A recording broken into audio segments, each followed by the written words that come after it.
நீ வேறு சாதியை சார்ந்தவன், நீ தாழ்த்தப்பட்டவன், எங்களது சாதியை சார்ந்த பெண்ணை காதலித்து விட்டாய், ஆகவே நீ உயிர் வாழ்வதற்கே தகுதியற்றவன் என்று கொலை செய்வது ஒருபோதும் மனித மாண்பல்ல, ஏற்றுக்கொள்ளவே முடியாது. இளைஞர்களுக்கு மத்தியில் சாதிய வெறி. 10ஆம் வகுப்பு படிக்கும் மாணவன், 2 மாணவர்களுக்கு மத்தியில் பிரச்சனை என்றால் இப்ப பேக்ல இருந்து கத்தி எடுக்கிறாங்க, அறிவால எடுக்கிறாங்க. 10ஆம் வகுப்பு படிப்பவர்கள். நமது தமிழகம் எங்கே சென்று கொண்டிருக்கிறது? இளைஞர்களின் எதிர்காலம் எதை நோக்கி சென்று கொண்டிருக்கிறது? தீண்டாமை ஒரு பாவச் செயல், தீண்டாமை ஒரு பெருங்குற்றம், தீண்டாமை எந்த விதத்திலையும் ஏற்றுக்கொள்ள முடியாது என்பது புத்தகத்தில் அச்சிடப்பட்டும் கூட அதை தாண்டி அவனுடைய உள்ளத்தில் தீண்டாமை உணர்வு. நான் உயர்ந்தவன், நீ தாழ்ந்தவன். எதன் அடிப்படையில்? பிறப்பின் அடிப்படையில். நாங்கள் இந்த சாதியில் பிறந்து விட்டோம், இந்த குலத்தில் பிறந்து விட்டோம், ஆகவே நாங்கள் உயர்ந்தவர்கள். நீ வேறு சாதி, நீ கீழ் சாதி, நீ தாழ்த்தப்பட்டவன். மனிதர்களில் தாழ்த்தப்பட்டவர் உயர்த்தப்பட்டவர் என்று ஒன்றுமில்லை. யாராக இருந்தாலும், எந்த சமூகத்தில் பிறந்திருந்தாலும், எந்த மதத்தில் பிறந்திருந்தாலும் அவரவர் பண்புகளை கொண்டுதான் கடவுளிடத்தில் உயர்வு பெறுகிறார். முகமது நபிகள் அப்படித்தான் போதித்தார். மனித சமூகமே, அல்லாஹ்வை பயந்து கொள்ளுங்கள். நீங்கள் பேசுகிற மொழியினால் அல்லாஹ்விடத்தில் சிறப்பு பெற முடியாது. நீங்கள் கொண்டிருக்கிற தோலின் நிறத்தினால் அல்லாஹ்விடத்தில் சிறப்பு பெற முடியாது. நீங்கள் எந்த குலம், கோத்திரம், பிறப்பின் அடிப்படையில் கடவுளிடத்தில் உயர்வை பெற முடியாது. எல்லா மனிதர்களையும் சகோதரனாக கருதி நேசித்து நடந்து கொள்ளக்கூடிய நற்பண்புகளின் மூலம்தான் கடவுளிடத்தில் நீங்கள் உயர்வு பெற முடியும் என்று சொன்னவர் நபிகள் நாயகம். அதனால்தான் முஸ்லிம்களுக்கு மத்தியில் எவ்வித சாதிய பாகுபாடும் கிடையாது. அன்புக்குரிய சகோதர சகோதரிகளே, இல்லாமுள்ள அல்லாஹ்வின் மகத்தான கருணையும் கிருபையும் இங்கு அமர்ந்திருக்கிற நம் அனைவர் மீதும் என்றென்றும் உண்டாகுமா. தமிழ்நாடு தௌஹீத் ஜமாத் சிவகங்கை மாவட்டம் சார்பில் ஏற்பாடு செய்யப்பட்டிருக்கிற ஜனநாயக பாதுகாப்பு மாநாட்டில் நாம் அனைவரும் பெருந்திரளாக பேரார்வத்தோடு பங்கு கொண்டுள்ளோம். இந்த தருணத்தில் பாதை மாறும் இளைய சமுதாயம் என்கிற தலைப்பு எனக்கு வழங்கப்பட்டிருக்கிறது. பொதுவாக அல்லாஹ் நமக்கு வழங்கியிருக்கிற பல்வேறு பருவங்களிலே இளமை பருவம் மிகுந்த முக்கியத்துவம் பெறுகிற பருவம் என்பதை நாம் அனைவரும் ஒப்புக்கொள்வோம். காரணம், குழந்தை பருவத்திலே எவ்வித பெரிதான சிந்தனைகளும் நமக்கு இருப்பதில்லை. அதே போல செயல்படுவதற்கான ஆற்றலும் அந்த பருவத்தில் இருப்பதில்லை. அதுவே முதுமை பருவத்தை எடுத்துக்கொண்டால் ஏராளமான சிந்தனைகள் உண்டு. பல்வேறு காரியங்களில் ஈடுபட வேண்டும் என்று அவர் ஆசை கொள்வார். ஆனால் அவற்றையெல்லாம் செய்வதற்கு உடலில் எந்த விதமான தெம்பும் இருக்காது. உடல் ஆரோக்கியம் அவருக்கு இருக்காது. சிந்தனை இருக்கும், உடலில் ஆரோக்கியம் இருக்காது. அந்த வகையில் முதுமை பருவமும் ஒரு வகையில் பலவீனமான பருவம் தான். இந்த இரண்டுக்கும் இடைப்பட்ட இளமை பருவத்தை எடுத்துக்கொண்டால் அதில்தான் ஒரு மனிதனுக்கு ஏராளமானவற்றை சிந்திப்பதற்குரிய திறனும் அவன் வாய்க்கப் பெறுகிறான். சிந்தித்தவற்றை செயல்படுத்துவதற்குரிய உடல் ரீதியான ஆற்றலும் அவன் வழங்கப்படுகிறான். சிந்தனை ஆற்றலும் செயலாற்றலும் ஒருங்கே அமைய பெறுகிற பருவம் தான் இளமை பருவம். ஆகவேதான் மனிதனுடைய வாழ்க்கையில் இளமை பருவம் மிகுந்த முக்கியமான ஒரு காலகட்டம். ஒரு தனி மனிதன் என்று மாத்திரம் இல்லாமல் ஒரு நாடு என்று எடுத்துக்கொண்டாலும் ஒரு நாட்டிலே ஒவ்வொரு நாட்டிலும் ஏராளமான வளங்கள் உண்டு என்று சொல்வார்கள். கனிம வளத்தை குறிப்பிடுவார்கள். அரேபியா போன்ற நாடுகளை எடுத்துக்கொண்டால் எண்ணெய் வளம் அங்கே இருப்பதாக சொல்வார்கள். அந்த வளத்தை கொண்டு தங்களை வளப்படுத்திக் கொள்வார்கள். குடிமக்களினுடைய வளர்ச்சியை அதிகப்படுத்திக் கொள்வார்கள். இப்படி ஏராளமான வளங்களை குறிப்பிடுகின்ற பொழுது பொருளாதார வளத்தை விட, கனிம வளத்தை விட, எண்ணெய் வளத்தை விட ஒரு நாடு பெறுகிற மிகச்சிறந்த வளம் இளைஞர்களை அதிகமாக கொண்டிருக்கக்கூடிய மனித வளம் தான். எந்த நாடு மனித வளத்தை கொண்டிருக்கிறதோ, அதிகமான இளைஞர்களை பெற்ற நாடாக இருக்கிறதோ, அந்த நாடுதான் உலகளாவிய அளவில் பல வகையில் தங்களை முன்னிறுத்திக் கொள்ளக்கூடிய ஏராளமான அரிய கண்டுபிடிப்புகள், மனித சமூகம் பயன்பெறுவதற்குரிய கண்டுபிடிப்புகளை நிகழ்த்துவதற்குரிய ஆற்றல் பெற்ற நாடாக கருதப்படும். ஒரு நாடு முதியவர்களை மட்டுமே அதிகமாக கொண்டிருக்குமே ஆனால் அதனை மனித வளம் பெற்ற நாடாக கருத மாட்டார்கள். குழந்தைகளை மட்டுமே, சிறுவர்களை மட்டுமே அதிகமான கொண்ட நாடாக இருந்தால் அந்த நாட்டையும் மனித வளம் கொண்ட நாடாக கணக்கில் எடுத்துக்கொள்ள மாட்டார்.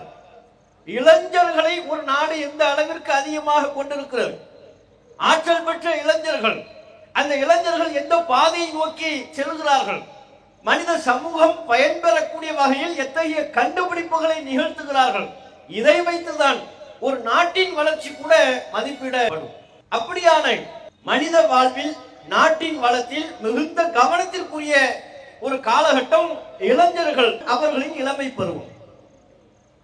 நீங்கள் எந்த வரலாற்றை எடுத்துக்கொண்டாலும், உலக வரலாறு என்று நீங்கள் பார்த்தாலும் சரி, அல்லது மத ரீதியான இஸ்லாமிய வரலாற்றை நீங்கள் எடுத்து பார்த்தாலும் சரி, அந்த வரலாற்றையே புரட்டிவிடக்கூடிய கடந்த கால சரித்திர நிகழ்வுகளை மாற்றி ஒரு புதுமையான கலாச்சாரத்தை மக்கள் மத்தியில் நிகழ்த்தி புது புரட்சிகளை உண்டாக்கியவர்கள் பெரிதிலும் யார் என்று பார்த்தால் இளைஞர்களாகத்தான் இருப்பார்கள்.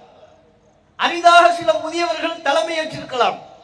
வெறுமனே முதியவர்களை மட்டுமே கொண்டு எந்த ஒரு நாட்டிலும் புரட்சியை செய்துவிட முடியாது. முதியவர்கள் மட்டுமே சமூகத்தில் மிகப்பெரிய மாற்றத்தை, மிகப்பெரிய தாக்கத்தை உருவாக்கிவிட முடியாது. அவர்கள் இளைஞர்களை நல்வழிப்படுத்துவதற்குரிய சிந்தனைகளை வழங்கலாம், அந்த இளைஞர்களை வழிகாட்டலாம், இளைஞர்களை வழிநடத்தலாம். களத்தில் இன்று செயலாற்றுவது, மனித சமூகத்தில் பல்வேறு மாற்றங்களை உண்டாக்குவதற்காக புரட்சி செய்வது, போராடுவது, எந்த வரலாற்றை எடுத்துக்கொண்டாலும் அதிகமாக இளைஞர்கள் தான். இஸ்லாமிய வரலாறும் அப்படித்தான் சொல்கிறது. நீங்கள் திருக்குர்ஆனை புரட்டி பார்த்தால் நபி இப்ராஹிம் அலைஹிஸ்ஸலாம் அவர்களின் காலகட்டத்தில் சிலைகளை வணங்கிக் கொண்டிருந்தார்கள். கற்களுக்கு கடவுள் சக்தி இருப்பதாக நம்பினார்கள். அதனை இப்ராஹிம் என்கிற தீர்க்கதரிசி தவறு என்று உணர்ந்தார். இந்த கற்களுக்கு சக்தி இல்லை, வானம் பூமியை படைத்த, நம்மை படைத்து பரிபாலித்துக் கொண்டிருக்கிற ஒரு சர்வலோக சக்தி இருக்கிறது, அவன்தான் இறைவன். வானத்தை படைத்த இறைவனையே நாம் வணங்க வேண்டும், பூமியை படைத்த அந்த இறைவனையே நாம் வணங்க வேண்டும். இறைவனை வணங்குவதை போன்று கல்லையோ மண்ணையோ மரத்தையோ நாம் வணங்கக்கூடாது என்று ஒரு மிகப்பெரிய புரட்சியில் ஈடுபட்டார். அந்த புரட்சியில் ஈடுபட்ட பொழுது அவருடைய குடும்பம் அவரை எதிர்த்தது, அவருடைய தந்தை எதிர்த்தார், ஒட்டுமொத்த ஊர் மக்களும் எதிர்த்தார்கள், பல்வேறு துன்பங்களை எதிர்கொண்டார்கள் என்று இப்ராஹிம் அலைஹிஸ்ஸலாம் அவர்களின் வாழ்க்கை வரலாறு தனி. ஆனால் இப்படிப்பட்ட சமூகத்தில் மாற்றத்தை உண்டாக்கக்கூடிய வகையில், ஒரு மிகப்பெரிய அதிர்வை ஏற்படுத்தும் வகையில், களத்திலிருந்து வேறுபட்டு சிந்தித்து சத்தியத்தை மக்கள் மத்தியில் எடுத்துரைக்கக்கூடிய துணிவை பெற்றவராக இப்ராஹிம் அலைஹிஸ்ஸலாம் அவர்கள் இருந்த காலகட்டம் தம்முடைய இளமை பருவத்தில் தான். திருக்குர்ஆன் அவரை பற்றி இப்படி சொல்கிறது. இந்த சிலைகளுக்கு சக்தி இல்லை என்று பிரச்சாரம் செய்யக்கூடிய நபர் யார் தெரியுமா? காலு சமிஅனா ஃபதன், நாங்கள் ஒரு இளைஞரை பற்றி கேள்விப்பட்டோம். யுகாலு லஹு இப்ராஹிம், அவருடைய பெயர் இப்ராஹிம். இப்ராஹிம் என்கிற இளைஞர் தான் இந்த சீர்திருத்த பிரச்சாரத்தில் ஈடுபட்டுக் கொண்டிருக்கிறார். கற்களுக்கு சக்தி இல்லை என்று சொல்லுகிறார். வானபூமியை படைத்த ஒரு இறைவனையே வணங்க வேண்டும் என்கிற ஏகத்துவ பிரச்சாரத்தை முன்வைக்கிறார்.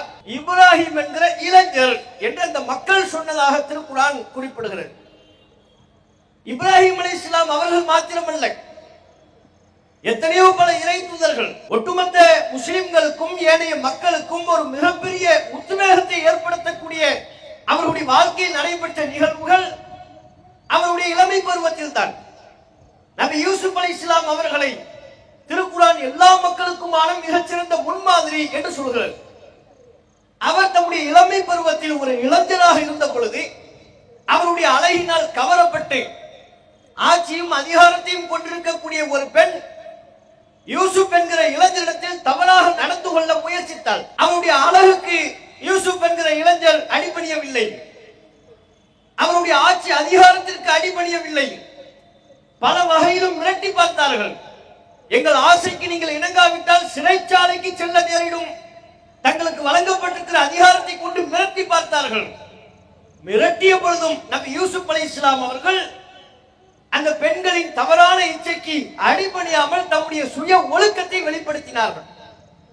யூசுப் அலைஹிஸ்ஸலாம் அவர்கள் இவ்வாறு சொன்னார்கள், ரப்பி அஸ்ஸிஜ்னு அஹப்பு இலைய மிம்மா யதுஊனனி இலைஹி, இறைவா, இந்த பெண்கள் என்னை எந்த தவறான காரியத்திற்கு அழைக்கின்றார்களோ அதற்கு நான் அடிபணிவதை விட சிறைச்சாலை செல்வது மேல் என்று சொன்ன இளைஞர் நபி யூசுப் அலைஹிஸ்ஸலாம் அவர்கள் தம்முடைய சுய ஒழுக்க வாழ்க்கைக்கு ஒரு கற்பொழுக்கமிக்க வாழ்வை செயல்படுத்துவதற்கு சிறைச்சாலையை பரிசாக பெற்றவர் தான் நபி யூசுப் அலைஹிஸ்ஸலாம் அவர்கள். அவர்களின் வரலாற்றை அல்லாஹ் ரப்பல் ஆலமீன் அழகிய வரலாறு என்று திருக்குர்ஆனிலே குறிப்பிடுகிறார். அது மாத்திரமில்லாமல் மன்னரின் ஆட்சியில் பொருளாதாரத்தை நிர்வகிக்கக்கூடிய, பிரச்சனைகளை தீர்க்கக்கூடிய பல்வேறு ஆளுமை பண்புகளை பெற்றிருந்தார் என்று திருக்குர்ஆன் சொல்கிறது. கற்பொழுக்கத்திற்கும் பல்வேறு ஆளுமை பண்புக்கும் சொந்தக்காரராக திகழ்ந்த நபி யூசுப் அலைஹிஸ்ஸலாம் அவர்களின் வாழ்க்கை வரலாறு திருக்குர்ஆனில் சிலாகிக்கப்படுவது அவருடைய இளமை பருவத்திய காலகட்டத்தை பற்றித்தான். நபிகள் நாயகம் ஸல்லல்லாஹு அலைஹி வஸல்லம் அவர்கள் 1400 ஆண்டுகளுக்கு முன்பு அரேபிய மண்ணில் ஏகத்துவ பிரச்சாரத்தை முன்வைத்து அந்த சமூக மக்கள் மத்தியில் என்னென்ன தீமைகள் எல்லாம் காணப்பட்டதோ அத்தனை தீமைகளுக்கு எதிரான பிரச்சாரத்தை முன்வைத்தார். பெண் அடிமைத்தனம் கூடாது என்றார். பெண் குழந்தைகளை, சிசு குழந்தைகளை கொல்லக்கூடிய படுபாதக செயல் அரேபிய மண்ணில் நிகழ்ந்தது, அதை கூடாது என்று சொன்னார். வறுமைக்கு அஞ்சி குழந்தைகளை கொல்லக்கூடாது, அவ்வாறு ஒருவர் கொல்ல முனைந்தால் பொருளாதார சக்தி பெற்றவர்கள் அந்த பெண் குழந்தைக்கு பொறுப்பேற்கட்டும் என்று சொல்லி சமூக புரட்சியில் ஈடுபட்டார்கள். நிற அடிப்படையில் தீண்டாமை கூடாது, மொழி அடிப்படையில் தீண்டாமை பேசக்கூடாது, பிறப்பின் அடிப்படையில் உயர்வு தாழ்வு கற்பிக்க கூடாது. அரேபிய மண்ணில் மொழி அடிப்படையிலான தீண்டாமை அங்கே இருந்தது. எந்த அடிப்படையிலையும் தீண்டாமை கூடாது, எல்லோரும் ஒரே மக்கள், ஒரு தாய் ஒரு தந்தைக்கு பிறந்த மக்கள் என்று சமத்துவத்தை உண்டாக்கினார். அற்ப விஷயங்களுக்கெல்லாம் கொலை கொள்ளை என்று ஈடுபட்டுக் கொண்டிருந்த அந்த சமூகத்தை சகோதரத்துவம் மிக்க ஒரு சமூகமாக, பிறர் நலனில் அக்கறை கொண்ட ஒரு சமூகமாக மாற்றி அமைத்தார். இப்படி பல்வேறு பிரச்சாரங்களை செய்த நபிகள் நாயகம் ஸல்லல்லாஹு அலைஹி வஸல்லம் அவர்களின் ஆரம்ப காலகட்டம் அவ்வளவு இனிமையானதாக இருக்கவில்லை. பொதுவாக எந்த சமூகத்திலும் காலம் காலமாக அங்கே கடைபிடிக்கப்பட்டு வருகிற பல்வேறு பழக்க வழக்கங்களுக்கு எதிரான ஒரு புதிய பிரச்சாரத்தை முன்னெடுக்கின்ற பொழுது எளிதில் மக்கள் ஏற்றுவிட மாட்டார்கள், எதிர்ப்புகளை தெரிவிப்பார்கள். பழமைவாதத்தில் ஊறிப்போன மக்கள் புதிய பிரச்சாரங்களை ஏற்பதற்கு தயங்குவார்கள். அது சரியா தவறா என்று கூட சிந்திப்பதற்கு தயாராக இருக்க மாட்டார்கள். பல்வேறு எதிர்ப்புகள் வந்தது. அவ்வாறு எதிர்ப்புகள் வந்த பொழுது நபிகள் நாயகம் ஸல்லல்லாஹு அலைஹி வஸல்லம் அவர்களுக்கு உறுதுணையாக இருந்தவர்கள் அதிகமான அளவில் இளைஞர்களாகத்தான் இருந்தார்கள். இளைஞர்களை கொண்டுதான் அரேபிய மண்ணை நபிகள் நாயகம் ஆட்சி அமைத்தார்கள். முதியவர்களின் பங்கும் உண்டு, முற்றாக இளைஞர்கள் தான் என்று சொல்லிவிட முடியாது. முதியவர்களுக்கு எந்த பங்கும் இல்லை, பெண்களுக்கு எந்த பங்கும் இல்லை என்று புறக்கணித்து விட முடியாது. எல்லா தரப்பு மக்களுக்கும் சமூக வரலாற்றில் பங்கிருந்தாலும் கூட இளைஞர்களுக்கு அதிகமான பங்கு இருந்தது. நபிகள் நாயகம் இஸ்லாமிய சாம்ராஜ்யத்தை விரிவுபடுத்தியதின் பின்னணியிலும், இஸ்லாமிய பிரச்சாரத்தை விரிவுபடுத்தியதின் பின்னணியிலும் இளைஞர்களின் பங்கு அளப்பரியது. இப்படி இஸ்லாமிய வரலாறு நெடுக இளைய பருவத்தை பற்றி அந்த ஆக்கப்பூர்வமான பணிகளில் ஈடுபட வேண்டும். சமூக மாற்றத்திற்கு, நல்விதமான மாற்றங்களுக்கு ஒவ்வொரு நபரும் தம்முடைய இளமை பருவத்தை பயன்படுத்திக் கொள்ள வேண்டும். சமூகத்தில் குறையோடி போயிருக்கிற மூட பழக்க வழக்கங்களையும் அடிமைத்தனத்தையும் தீண்டாமை எண்ணங்களையும் களைவதற்கு முற்பட வேண்டும் என்று இஸ்லாம் ஒவ்வொரு இளைஞனுக்கும் நல்வழி காட்டுகிறது.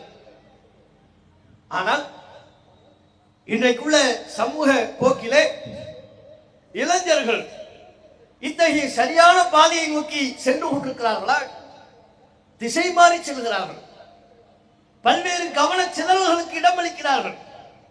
இளைஞர்களின் ஒழுக்க வாழ்வு கேள்விக்குறியாகி நிற்கிறது. குறிப்பாக முஸ்லிம் சமூகத்தில் உள்ள இளைஞர்கள் அவர்களின் மார்க்க பற்றி, இளைஞர்கள் என்று இங்கே நாம் சொல்வது ஆண்கள் பெண்கள் இருபாலரையும் சேர்த்துத்தான், அவர்களின் மார்க்க பற்றி குறைந்து விட்டது. இஸ்லாமிய மார்க்கம் அவர்களுக்கு போதிக்கக்கூடிய நன்னறிகளை கடைபிடிப்பதிலிருந்து விலகி நிற்கிறார்கள். தீய பழக்க வழக்கங்களுக்கு அடிமையாகிறார்கள். எல்லா சமூகத்திலும் இத்தகைய இளைஞர்கள் இருக்கிறார்கள் என்றாலும் நம் சமூகத்தவர்களும் அதற்கு விதிவிலக்கு இல்லை என்று சொல்லக்கூடிய வகையில் கணிசமான அளவில் இளைஞர்களின் வாழ்க்கை கேள்விக்குறியில் இருக்கிறது. எந்தெந்த வகையில் இளைஞர்கள் திசை மாறி செல்கிறார்கள்? தமிழகத்தை எடுத்துக்கொண்டால் இன்றைய காலகட்டத்தில் இளைஞர்களுக்கு மிகப்பெரிய சவால் அவர்களின் வாழ்வை நாசமாக்கக்கூடிய, அவர்களின் எதிர்காலத்தை பாழாக்கக்கூடிய மிக முக்கியமான அம்சம் போதைப் பொருட்கள். பீடி, சிகரெட்டு. அந்த காலத்துல பீடி, இப்ப எவனும் பீடி குடிக்கிறது இல்லை, எல்லாம் சிகரெட்டு தான். சிகரெட்டு, பான்பராக்கு தடை என்று சொல்வார்கள். அது கிடைக்கக்கூடிய இடங்களும் இருக்கத்தான் செய்கிறது. தடையை மீறி, காவல்துறையின் கண்காணிப்பை மீறி ஆங்காங்கே பல்வேறு இடங்களிலே பான்பராக்கு போன்ற போதைப் பொருட்களும் கிடைக்கத்தான் செய்கிறது. மாணவ பருவத்தில் உள்ளவர்களே கஞ்சா போன்ற போதைப் பொருட்களுக்கு அடிமையாகி விடுகிறார்கள். நூதன வடிவங்களில் நாம் கற்பனை செய்யாத பொருட்களை எல்லாம் போதைப் பொருளாக பாவிக்கக்கூடிய போக்கு இளம் சமூகத்தினரிடையே அதிகரித்திருக்கிறது. ஒரு காலத்துல சிகரெட்டு குடிக்கிறதுலாம் தப்புடைய சமூகத்தில் கருதப்பட்டது.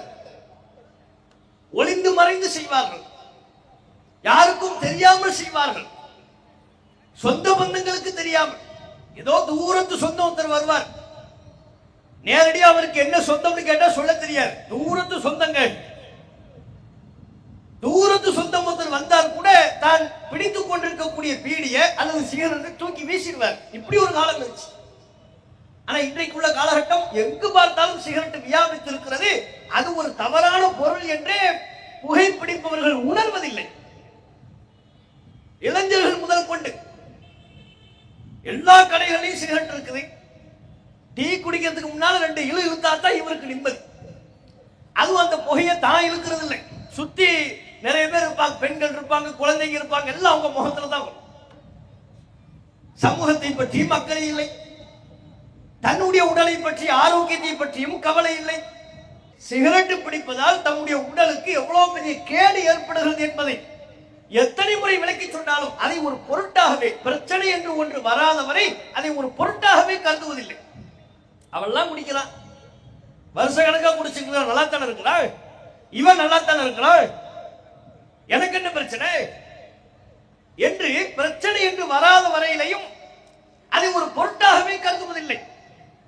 பெரியவர்களை பார்த்து இளைஞர்களும் சீர்கெட்டு போகிறார்கள். சிகரெட்டு புகை பழக்கத்திற்கு ஆளாகிறார்கள், போதைப் பொருள் பழக்க வழக்கத்திற்கு ஆளாகிறார்கள். சிகரெட்டு பிடிப்பதையாவது சமூகம் இன்றைக்கு சரி கட்டி விட்டது, அது பிரச்சனையே இல்லைங்கிறார். அப்படி இருந்தும் போதைப் பொருளை தவறு என்றுதானே எல்லா மக்களும் கருதி கொண்டிருக்கிறார்கள். ஆனால் போதைப் பொருள் பழக்க வழக்கம் பள்ளி மாணவர்களுக்கிடையே, கல்லூரி மாணவர்களுக்கிடையே அத்தகைய போதைப் பொருள், கஞ்சா இவையெல்லாம் அதிகரிக்கிற காரணத்தினால்தானே வன்முறை அங்கே உருவாகிறது. 10ஆம் வகுப்பு படிக்கும் மாணவன், 2 மாணவர்களுக்கு மத்தியில் பிரச்சனை என்றால் அறிவாளால் பேசுகிறார்கள். நம்ம எல்லாம் படிக்கிற காலத்துல குச்சி, எழுதுற குச்சி இருக்குல்ல, அதை வச்சு அடிச்சுக்கிட்டு இருந்தோம். சண்டன் வந்தா, பிரச்சனை வந்தா நம்ம குச்சி போட்டிருக்கிற டப்பா இருக்கிற அதை தூக்கி வீசுவோம். இப்ப பேக்ல இருந்து எதை எடுக்கிறாங்க? கத்தி எடுக்கிறாங்க, அறிவால எடுக்கிறாங்க. 10ஆம் வகுப்பு படிப்பவர்கள். நமது தமிழகம் எங்கே சென்று கொண்டிருக்கிறது? இளைஞர்களின் எதிர்காலம் எதை நோக்கி சென்று கொண்டிருக்கிறது? இளைஞர்களுக்கு மத்தியில் சாதிய வெறி. 10ஆம் வகுப்பு 12ஆம் வகுப்பு படிக்கிற மாணவர்களுக்கு மத்தியில் அவனுடைய புத்தகத்தில் அச்சிடப்பட்டிருப்பது என்ன? தீண்டாமை ஒரு பாவச் செயல், தீண்டாமை ஒரு பெருங்குற்றம், தீண்டாமை எந்த விதத்திலையும் ஏற்றுக்கொள்ள முடியாது என்பது புத்தகத்தில் அச்சிடப்பட்டும் கூட அதை தாண்டி அவனுடைய உள்ளத்தில் தீண்டாமை உணர்வு. இவன் உயர்ந்தவன், இவன் தாழ்ந்தவன், நான் உயர்ந்தவன், நீ தாழ்ந்தவன். எதன் அடிப்படையில்? பிறப்பின் அடிப்படையில். நாங்கள் இந்த சாதியில் பிறந்து விட்டோம், இந்த குலத்தில் பிறந்து விட்டோம், ஆகவே நாங்கள் உயர்ந்தவர்கள். நீ வேறு சாதி, நீ கீழ் சாதி, நீ தாழ்த்தப்பட்டவன். மனிதர்களில் தாழ்த்தப்பட்டவர் உயர்த்தப்பட்டவர் என்று ஒன்றுமில்லை. யாராக இருந்தாலும், எந்த சமூகத்தில் பிறந்திருந்தாலும், எந்த மதத்தில் பிறந்திருந்தாலும் அவரவர் பண்புகளை கொண்டுதான் கடவுளிடத்தில் உயர்வு பெறுகிறார். முகமது நபிகள் அப்படித்தான் போதித்தார். மனித சமூகமே, அல்லாஹ்வை பயந்து கொள்ளுங்கள். நீங்கள் பேசுகிற மொழியினால் அல்லாஹ்விடத்தில் சிறப்பு பெற முடியாது. நீங்கள் கொண்டிருக்கிற தோலின் நிறத்தினால் அல்லாஹ்விடத்தில் சிறப்பு பெற முடியாது. நீங்கள் எந்த குலம், கோத்திரம், பிறப்பின் அடிப்படையில் கடவுளிடத்தில் உயர்வை பெற முடியாது. உங்களுடைய நடத்தையின் மூலமாக, செயல்பாடுகளின் மூலமாக எல்லா மனிதர்களையும் சகோதரனாக கருதி நேசித்து நடந்து கொள்ளக்கூடிய நற்பண்புகளின் மூலம்தான் கடவுளிடத்தில் நீங்கள் உயர்வு பெற முடியும் என்று சொன்னவர் நபிகள் நாயகம். அதனால்தான் முஸ்லிம்களுக்கு மத்தியில் எவ்வித சாதிய பாகுபாடும் கிடையாது. தொழுகையில் நாங்கள் நிற்போம், கூட்டாக நிற்போம், எங்கள் வலப்பக்கத்தில் இருப்பவர் என்ன சாதி, இடப்பக்கத்தில் இருப்பவர் எந்த சாதி தெரியாது. நாங்கெல்லாம் இங்க தானே பிறந்தோம், தமிழ்நாட்டில் தானே பிறந்தோம். ஏதாவது ஒரு சாதி அடக்குமுறையில தான் எங்களுடைய மூதாதையர்கள் முன்னோர்கள் இருந்தாங்க. நாங்க என்ன அரபு நாட்டில இருந்து வந்தவங்களா? எங்க முகரையெல்லாம் பார்த்தா அரபு நாட்டில இருந்து வந்த மாதிரி தெரியுதா? அரபு மொழி பேச தெரியுமா எங்களுக்கு? ஒரு 5 தலைமுறைக்கு முன்னால 7 தலைமுறைக்கு முன்னால எங்க மூதாதையர்களும் தமிழகத்தின் இத்தகைய சாதிய படிவங்களில் சாதிய அடக்குமுறைகளில் ஏதேனும் ஒரு அடுக்கில் பிறந்தவர் தான். ஏதோ ஒரு காரணத்தினால இஸ்லாமிய மார்க்கத்துக்கு வந்துட்டாங்க. தீண்டாமை இல்லை, சகோதரத்துவம் இருக்கிறது, ஏதோ ஒரு காரணம். அன்றைக்கு இஸ்லாமிய வியாபாரிகளிடம் காணப்பட்ட நேர்மை, அவர்களிடம் காணப்பட்ட சொல் நன்னடத்தை, இஸ்லாமிய மார்க்கத்தின் போதனைகள் அவற்றால் கவரப்பட்டு இந்த மார்க்கத்திற்கு நாங்கள் வந்து விட்டோம். வந்ததுக்கு அப்புறம் எங்ககிட்ட நாங்க எந்த சாதியிலிருந்து வந்தோம் எங்களுக்கு தெரியுதா? எந்த சாதி என்று எங்களுக்கு தெரியாத அளவிற்கு துடைத்து எறியப்பட்டு விட்டது. இந்த உணர்வை இஸ்லாம் உருவாக்குகிறது.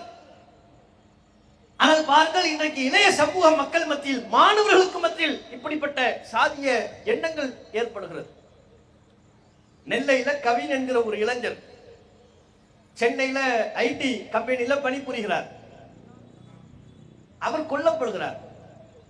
கொல்லப்படுவதற்கு பல காரணங்கள் சொல்லப்பட்டாலும் பிரதான காரணம் என்ன? சாதி மாற்றி காதலித்தார். காதல் என்பதிலேயே இஸ்லாத்தின் பார்வை வேறானது. காதல் என்கிற பேர்ல ஒழுக்கக்கேடான காரியத்தை இஸ்லாம் ஏற்கவில்லை, அது தனி. ஆனால் காதல் செய்தார் என்கிற காரணத்திற்காகவே, சாதி மாதிரி காதல் செய்தார் என்பதற்காகவே அவர் கொல்லப்பட வேண்டியவரா? அந்த கொலையில் ஈடுபட்ட நபர் யார்? குற்றம் சாட்டப்பட்டு சிறைப்படுத்தப்பட்டிருப்பவர் யார்? சுர்ஜித் என்கிற நபர். அவரும் ஒரு இளைஞர், படித்த பட்டதாரி. அப்ப ஒரு படித்த பட்டதாரி, ஒரு இளைஞர் தன்னுடைய சகோதரியை வேறு ஒரு சாதியை சார்ந்த இளைஞர் காதலிப்பதை பொறுத்துக் கொள்ள முடியாமல் கொலை செய்யும் அளவிற்கு சென்று விடுகிறார் என்று சொன்னால் இந்த சமூகம் எதை நோக்கி சென்று கொண்டிருக்கிறது? இது வெறுமனே அந்த இளைஞரை மாத்திரம் நாம் குற்றம் சாட்டிவிட்டு சென்று விட முடியாது. சாதிய பாகுபாடுகளை, சாதிய ஏற்றத்தாழ்வுகளை ஏதோ ஒரு விதத்தில் வளரும் இளைஞர்களுக்கு மத்தியில் உருவாக்கக்கூடிய பெற்றோர்களும் சமூகமும் சேர்ந்துதான் பொறுப்பாக்க வேண்டும். அந்த எண்ணத்தை நம்ம கலைஞ்சோமா? நம்ம வீட்டுக்குள்ள அதை சொன்னோமா? ஊர்ல சொன்னோமா? நம்ம கலந்து வாழ்கிற சமூகத்தில் சொன்னோமா? எல்லாரும் ஒன்றுதான், அது எல்லாமா சொல்லணும். எந்த ஒரு மனிதனும் எந்த காரணத்தை சொல்லி கொலை செய்தாலும் அது ஏற்புடையதல்ல. அதுல மிக மோசமானது, நீ வேறு சாதியை சார்ந்தவன், நீ தாழ்த்தப்பட்டவன், எங்களது சாதியை சார்ந்த பெண்ணை காதலித்து விட்டாய், ஆகவே நீ உயிர் வாழ்வதற்கே தகுதியற்றவன் என்று கொலை செய்வது ஒருபோதும் மனித மாண்பல்ல, ஏற்றுக்கொள்ளவே முடியாது. இதற்கு சமூகமும் சேர்ந்து சாதிய எண்ணங்களை, ஏற்றத்தாழ்வு அடிப்படையிலான சமூகத்தை மாற்றாமல் இருக்கிற நாமும் சேர்ந்துதான் பொறுப்பேற்கணும். அதை மாற்றுவதற்கு என்ன செய்யும்? யோசித்து பாருங்கள். இப்படி ஒரு பக்கம் இளைஞர்கள் செல்கிறார்கள் என்றால் இதுக்கெல்லாம் அடிப்படையா உள்ள காரணம் சினிமா போதை. சினிமா தான் இன்றைக்கு பல இளைஞர்களை சீரழிக்கிறது. அவன் அறிவால் எடுப்பதை பெரிய ஹீரோயிசமாக கருத வைப்பதே சினிமாக்கள் தான், மாற்று கருத்தே கிடையாது. சினிமாவை பார்த்துத்தான் தன்னுடைய ஒவ்வொரு செயல்பாடுகளையும் மாற்றிக் கொள்கிறார். எந்த இளைஞர்களாவது சமூகத்தில் மிகப்பெரிய சீர்திருத்தத்தை உண்டாக்கிய தலைவர்களை தன்னுடைய முன்மாதிரியாக கொள்கிறார்களா? சரி தவறுக்கு அப்பாற்பட்டு ஒரு இளைஞன் எனக்கு காந்தி தான் முன்மாதிரி அப்படி சொல்றாரா? எனக்கு அம்பேத்கர் முன்மாதிரி சொல்கிறாரா? எனக்கு முகமது நபிகள் முன்மாதிரி சொல்கிறாரா? ஒவ்வொரு மதத்தை சார்ந்தவர்களும் தங்களது மதங்களில் காணப்படுகின்ற நல்ல மனிதர்களை முன்மாதிரியாக கொண்டு செயல்பட தயாராக இருக்கிறார்களா? அவர்களை முன்மாதிரியாக கொள்ள தயாராக இல்லை. பெத்த தகப்பன் கூட முன்மாதிரி இல்லை. அப்ப யார் முன்மாதிரி? எனக்கு இந்த சினிமா நடிகர் தான் முன்மாதிரி, அவர் தான் என்னுடைய ரோல் மாடல். அவர் என்னவா பண்ணாரு? 50 படத்தில் நடிச்சிட்டாருல்ல, அதை விட வேற என்ன வேணும்? 50 படத்தில் நடிச்சிட்டாரு. ஒரு படத்துக்கு 100 கோடி, 50 கோடி, 200 கோடி அவங்க சக்திக்கேற்ப சம்பளம் வாங்குறாங்க. 3 மணி நேரம் நான் சினிமா தியேட்டருக்கு போனா என்ன பைத்தியக்காரனாகவே மாற்றி விடுகிறார்கள். ஆகையினால் எனக்கு அவர்கள் தான் ரோல் மாடல். அப்படித்தானே? சினிமா தியேட்டருக்கு போனா பைத்தியக்காரனா தான் வெளியே வரும். 3 மணி நேரம் மெனக்கெட்டு அந்த இருட்டுக்குள்ள கிடக்கிறதுக்கு காசு பணம் செலவு பண்ணி இளைஞர்களை ஒரு 3 மணி நேரம் ஒரு இடத்துல உட்கார வைக்க முடியுமா? இவன் போற மெனக்கெட்டு போறான், 500 ரூபாய் செலவு பண்ணி பைக்ல பெட்ரோலை போட்டு சினிமா டிக்கெட்டை விலை கூடுதலாக சொல்லி அதையும் வாங்கி பைக்குக்கு பார்க்கிங் காசு அதையும் கொடுத்து இருட்டு குகைக்குள்ள போய் இருந்து அந்த திரையில் தருகிற வெளிச்சத்தை பார்த்து தன்னை தானே சந்தோஷப்படுத்திக் கொள்கிறான். இதை பைத்தியக்காரத்தனம் என்று சொல்லாமல் வேற என்ன? வெறும் இரைச்சல்கள், சப்தங்கள், இசை, ஆபாச நடனங்கள், மனித வாழ்வில் சாத்தியமே இல்லாத கற்பனை சாகசங்கள். துப்பாக்கி எடுப்பார், துப்பாக்கி எடுத்து டுப்பு டுப்பு டுப்புன்னு இருக்கிற எல்லாரையும் 5000 பேரும் கொண்டு சாவடிச்சிருவாங்க. இதை பார்த்தா வா சூப்பர், டிக்கெட் எல்லாம் கிழிச்சு போடுறது, பார்க்கிங் டிக்கெட்டையும் சேர்த்து கிழிச்சு அவங்ககிட்ட சண்டை போடுறது பின்னால லூசு பையன். அதுல பாக்கெட்ல வச்சிருக்கிற 500 ரூபாயை கிழிக்கிற பைத்தியக்காரனும் இருக்கிறான். அந்த நேரத்தில் பாக்கெட்ல ஒரு 500 ரூபாய் வச்சிருப்பான், அதையும் சேர்த்து கிழிச்சு போட்டுருவான். இதை லூசுத்தனம் என்று சொல்லாமல் வேற எப்படி சொல்வது? இது பைத்தியக்காரத்தனம் தானே. சினிமா பைத்தியம், இதுக்கு பேரு சினிமா பைத்தியம். சினிமாவை பார்க்கறது. அவன் சோகப்பட்ட கவலைப்பட்ட உடனே ஹீரோ என்ன தாராய கடைக்கு போய் ஒரு பாட்டில் வாங்கி மடக்கு மடக்குன்னு குடிப்பார். காதல் தோல்வியால் உடனே மது. வேற என்ன பிரச்சனை? தகப்பனார் திட்டாரு, ஏன்டா நீ ஃபெயில் ஆன 10th பிளஸ் 2 ஏன் ஃபெயில் ஆனாய் கேட்டுட்டா மனம் முடிஞ்சு போய் நண்பர்களோடு சேர்ந்து மொட்டை மாடியில ட்ரிங்க்ஸ் குடிக்கணும். எந்த கவலை, எந்த வேலை கிடைக்கலையா, அதுக்கும் மது. இப்படி குடிக்கிறதையே சினிமாவில் காட்டி காட்டி இவன் பொது புத்தியில இவனுடைய சிந்தனையில் எப்படி பதிகிறது? அவன் என்ன கவலை வந்தாலும் குடிக்கணும். தகப்பனார் திட்டாரா, எதுக்கு அப்படி திட்டினாரு அதையெல்லாம் யோசிக்க கூடாது. அது சரியா தப்பா அதை பத்தி சிந்திக்கவே கூடாது. திட்டாரா, கடைக்கு போ, ஒரு பாட்டில் வாங்கி மொட்டை மாடியில் நின்று 4 ஃப்ரெண்டை கூப்பிடு, சேர்ந்து குடிச்சு நாசமா போ. இதான் சினிமா. காதல்ங்கிற பேர்ல ஒரு பெண்ணை துரத்தணும், அவளை ஈவ்டீசிங் பண்ணணும், அவளை டார்ச்சர் பண்ணணும். அவன் ஏத்துக்க மாட்டேன்னு சொல்லுவான். ஏன்? இவனுடைய ஒழுக்கக்கேடான காரியங்களை பார்த்து ஏற்றுக்கொள்ள மாட்டேன் என்பாள். உடனே மொட்டை மாடில போய் கடைக்கு போய் நண்பர்களை சேர்த்து கொண்டு குடிக்கணும். அப்ப குடியை கத்துக் கொடுப்பது கேட்டா நாங்க மனிதர்கள்ட்ட இருக்கிறத தான் சொல்றோங்களா? இருக்கிறத மட்டும் சொல்லல, இருக்கிறத நார்மலைஸ் பண்றாங்க. இதெல்லாம் சரிதான், தப்பு இல்லை, இது பிரச்சனை இல்லை, உனக்கு கவலன் வந்தா குடி, தப்பே இல்லை என்று சொல்கிறார். அங்க இளைஞர்களுக்கு பாடம் நடத்துவோம், சினிமாவிலேயே காட்டுவோம். 5 பேர்ல 2 பேர் குடிக்காம இருப்பான், மிச்சமுள்ள 3 பேரு அவன் ஆசிரியர்களா மாறி சொல்லி கொடுப்பான், குடிப்பா அதெல்லாம் சரியாயிரும். அவன் குடிச்ச ஆரம்பத்துல வாந்தி எடுப்பான, ஆரம்பத்தில் அப்படித்தான் இருக்கும், போக போக சரியாகும். பெரிய தத்துவ ஞானி. ஆரம்பத்தில் அப்படித்தான் இருக்கும், போக போக சரியாயிரும். அப்ப குடியை சொல்லி கொடுக்குறாங்க, சிகரெட்டு சொல்லி கொடுக்குறாங்க, ஒழுக்க கேட்ட சொல்லி கொடுக்குறாங்க. அதை பார்த்து பார்த்து எந்த அளவுக்கு பைத்தியக்காரனா மாறுறான். இவன் உடுத்துற ட்ரெஸ்ஸை பாருங்க, இவன் தலைமுடியை பாருங்க, எல்லாமே மாறும். ஒரு சினிமாவுக்கு போயிட்டு வந்தானா அவன் ஒரு முடிவு டைப்பா வச்சிருந்தான்னு வைங்க, இவன் முதல் பண்ற வேலை நேரா முடி வெட்டுற கடைக்கு போயிடுவான். அந்த ஹீரோ எப்படி முடி வெட்டினாரோ அது மாதிரி எனக்கு வெட்டி விடுங்க. அதுக்கு பேரே கிடையாது, அந்த சினிமா பட பேர் தான் பேர். அந்த கட்டிங்க இப்பதான் பேர் வைக்கணும். ஒரு காலத்துல போலீஸ் கட்டிங் சொல்லிட்டு இருந்தாங்க. இந்த பக்கம்லாம் ஒரு டைப்பா முடி ரொம்ப குறைச்சி நடுவுல மட்டும் இருக்கும், போலீஸ் கட்டிங் இப்படி சொல்லிக்கிட்டு இருந்தாங்க. இப்ப அதை தாண்டி போலீஸ் கட்டிங்லாம் தாண்டி ஃபயர் கட்டிங். தண்ணி தெளிச்சுலாம் முடி வெட்டுறது இல்லை, பெட்ரோலை தெளிக்கிறது தான். முடி வெட்டுவர் போவார், தலையை அவன்ட்டு அடமானம் கொடுத்து ஃபயர் கட்டிங் பண்ணுங்க. அது என்னப்பா ஃபயர் கட்டிங் பார்த்தா நெருப்பை பத்த வைக்கிறாங்க. நெருப்பை பத்த வச்சு முடியை கரிச்சு பசுவமாக்கி கையினாலே அணைக்கிறார்கள். இதற்கு பேரு ஃபயர் கட்டிங். இதுக்கு ஒரு 300 ரூபாய். அந்த 300 ரூபாய் நம்ம கையில தந்திருந்தோம்னா தீக்குச்சி வச்சு நம்ம கொளுத்தி கரிச்சிருப்போம். Fire cutting. திடீர்னு போனா முள்ளம்பன்றி மாதிரி முடி வெட்டிட்டு வராங்க. முடி வான் நோக்கி இருக்கிறது, பிரமிடு மலை மாதிரி வான் நோக்கி இருக்கு. தூரத்துல இருந்து பார்த்தோம்னா இவ்வளவு ஷார்ப்பா இப்படி இருக்கு. அதுல ஒரு பெயிண்ட வேற அடிச்சு விடுறாங்க, பச்சை கலர் சிவப்பு கலர் விருப்பம் போல கலர் அடிச்சு அதை ஒரு டைப்பா வரலாம் முள்ளம்பன்றி கட்டிங். அதுக்கு பேர் கொரோனா காலத்துல கொரோனா கட்டிங்னு ஒரு பேர். ஒவ்வொரு முடியும் நின்றுகிட்டு இருக்கும், ஒவ்வொரு முடியும் நின்றுகிட்டு இருக்கிற மாதிரி கொரோனா கட்டிங். இன்னும் சில பேர் நடுவுல மட்டும் முடி இருக்கு, சுத்தி முடியே சுத்தமா இல்ல, மொட்டை அடிச்ச மாதிரி சிரட்டையை கவுத்துனா எப்படி இருக்கும் அது மாதிரி ஒரு கட்டிங். விதவிதமா இவன் கட்டிங் தலையில முடி வெட்டுறதுக்கு காரணமே சினிமாவை பார்த்தானங்க பண்ணிக்கிட்டு இருக்கிறான். தலையில பாத்தீங்கன்னா முடி ஏகபோகமா இருக்கு. நமக்கெல்லாம் தலையில கொஞ்சம் முடி வளர்ந்தாலே தலைவலிக்கிற மாதிரி இருக்கு நமக்கு, இப்போ உள்ள ஜெனரேஷன். அவங்கள பார்த்தோம்னா முடி அவ்வளவு வச்சிருக்கிறாங்க. அவன் தலைமுடிக்குள்ள குருவி கூடு கட்டி இருந்தா கூட அவனுக்கு தெரியாது, முட்டை போட்டா கூட கையில முட்டையை எடுத்துடலாம் போல, அந்த அளவுக்கு முடி. பெற்றோர்கள் சொன்னாலும் கேட்கறது இல்லை, பெரியவங்க சொன்னாலும் கேட்கறது இல்லை, ஊர் சொன்னாலும் கேட்கறது இல்லை, உலகம் சொன்னாலும் காரி துப்புனாலும் தொடச்சிட்டு அதே டைப்பா தான் சுத்திக்கிட்டு இருக்கோம். அப்ப என்ன மாதிரியான போக்கு? சினிமாவை பார்த்து பார்த்து இப்படி சீரழியணுமா? ட்ரெஸ் போடுறாங்க, பாக்கெட் வச்சு கிழிச்ச மாதிரி இருக்கு. இந்த பைத்தியக்காரனை எங்க கொண்டு போய் சொல்ல நம்ம ஒண்ணு பாக்கெட் வை, விருப்பம் இல்லையா விட்டு பாக்கெட்டை எடுத்துரு, வச்சு கிழிச்ச மாதிரி இருக்கு. கேட்டா அது ஒரு ஸ்டைலுங்க. பேண்ட் போடுறான், ஜீன்ஸ் பேண்ட், முட்டு பகுதியில் கிழிஞ்சிருக்கு. ரெண்டு முட்டுலையும் கீழே விழுந்து பைக் ஓடிட்டு இருக்கும்போது கீழே விழுந்தா எப்படி வருவோம் அந்த மாதிரி முட்டுலாம் கிழிஞ்சிருக்கு. கேட்ட ஸ்டைல், இது ஒரு ஸ்டைல். இதெல்லாம் உங்களுக்கு இப்போ உள்ள ட்ரெண்டு. நம்ம சமூகத்தில் உள்ள ஆண்டுகளுக்கு கூட பெருநாளுக்கு போய் இந்த முட்டு கிழிஞ்ச பேண்டையா எடுக்கிறது, கம்ப வச்சு அடிக்கணும் அவங்களையும். இது ஒரு பேண்ட். இந்த முட்டு கிழிஞ்ச பேண்ட் உனக்கு ஒரு பேண்டா? இது அது 500 ரூபா 1000 ரூபாய் கொடுத்து வாங்கணுமா? இப்ப அதே மாதிரி முட்டை கிழிச்சுக்கிட்டு நாங்க வேட்டி கொடுத்துட்டு இருக்கிறோம்ல, முட்டை கிழிச்சுக்கிட்டு வந்தா ஏத்துக்குவீங்களா? வேட்டி கொடுத்துட்டு ஆண்கள்லாம் சேர்ந்து என்ன செய்யணும், முட்டை கிழிச்சுக்கிட்டு வந்த பகுதியில் கிழிச்சுக்கிட்டு இங்க கிழிச்சு பின்னால கிழிச்சுக்கிட்டு வர்றோம், வந்தோம்னா ஏத்துக்குவீங்களா? அப்ப வேட்டி கிழிஞ்சிருந்தா கிழிஞ்சிருக்குங்கிறீங்க, பேண்ட் கிழிஞ்சிருக்கு கேட்டா அதுதான் ஃபேஷன், அதுதான் ஸ்டைல். இதெல்லாம் இளைஞர்களினுடைய சீர்கட்ட போக்கை.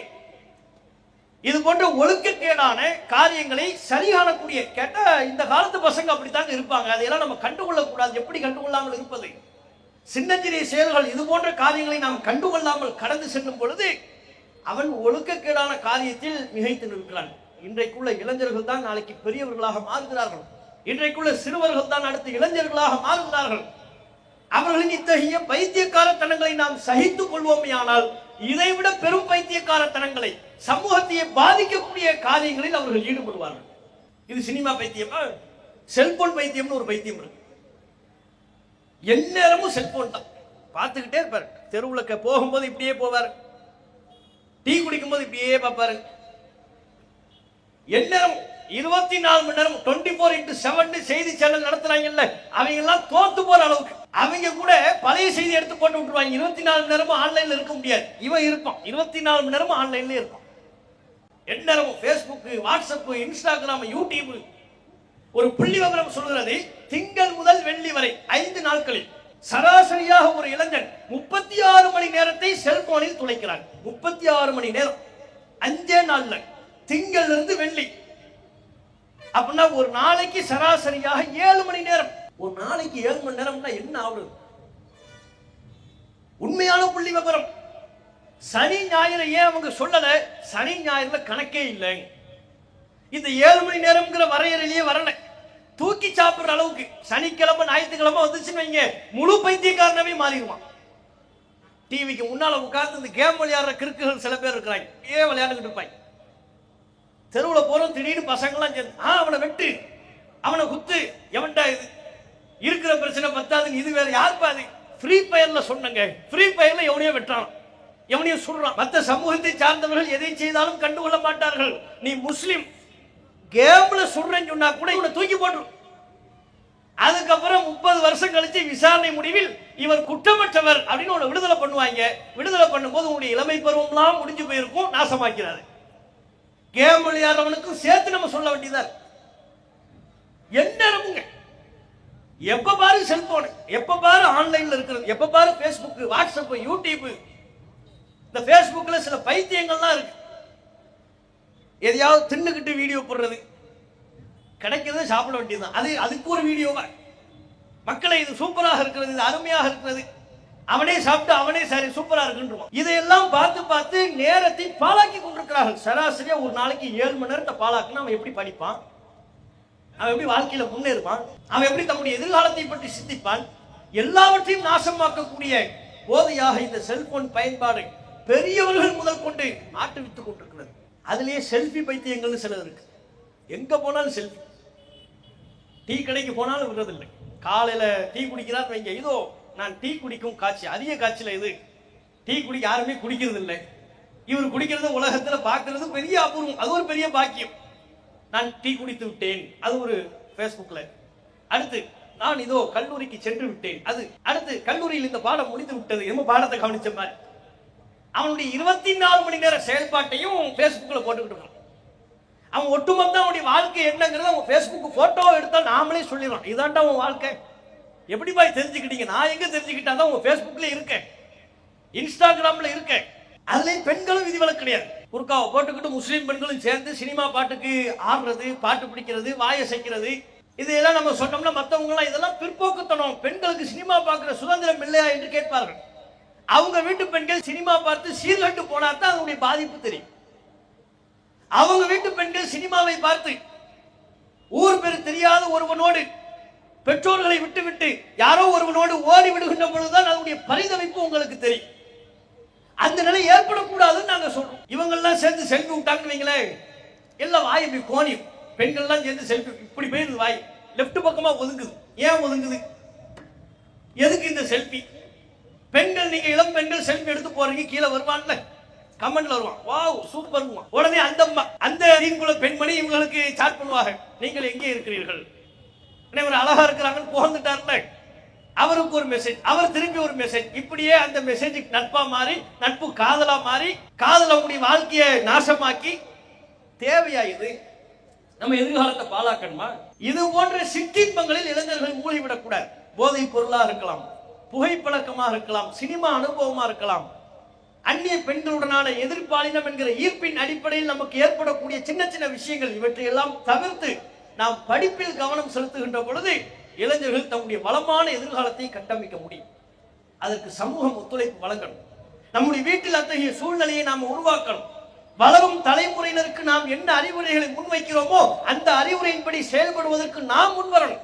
நம்ம வீட்டில் அப்படிப்பட்ட ஒரு சூழலை உருவாக்கினால்தான் வளரும் தலைமுறையினர், இளைய சமூகத்தினர் தன்னுடைய எதிர்கால வாழ்க்கையை வளமாக அமைத்துக் கொள்வதற்கு நல்வாய்ப்பாக அமையும். தமிழக அரசும் இதனை கவனத்தில் கொண்டு தமிழகத்தில் பூரண மதுவிலக்கை அமுல்படுத்தினால் மட்டும்தான் இளைஞர்களின் எதிர்காலத்தை காப்பாற்ற முடியும். இல்லை என்று சொன்னால் போதைப் பொருட்களின் பின்னால் சென்று தங்களுடைய வாழ்வை நாசப்படுத்திக் கொள்வார்கள். கஞ்சா போன்ற பொருட்களினுடைய பயன்பாட்டை, குட்கா போன்ற பொருட்களின் பயன்பாட்டை முற்றிலுமாக கண்காணித்து அவற்றை தீவிரமாக தடுப்பதற்கு தமிழக அரசு முன்வர வேண்டும் என்கிற கோரிக்கையை முன்வைத்தவனாக என்னுடைய உரையை நான் நிறைவு செய்து கொள்கிறேன். வாஹுதாவான் அல்ஹம்துலில்லாஹி ரப்பில் ஆலமீன். அஸ்ஸலாமு அலைக்கும் வரஹ்மத்துல்லாஹி வபரகாத்துஹு. அல்லாஹு அக்பர். அல்லாஹ்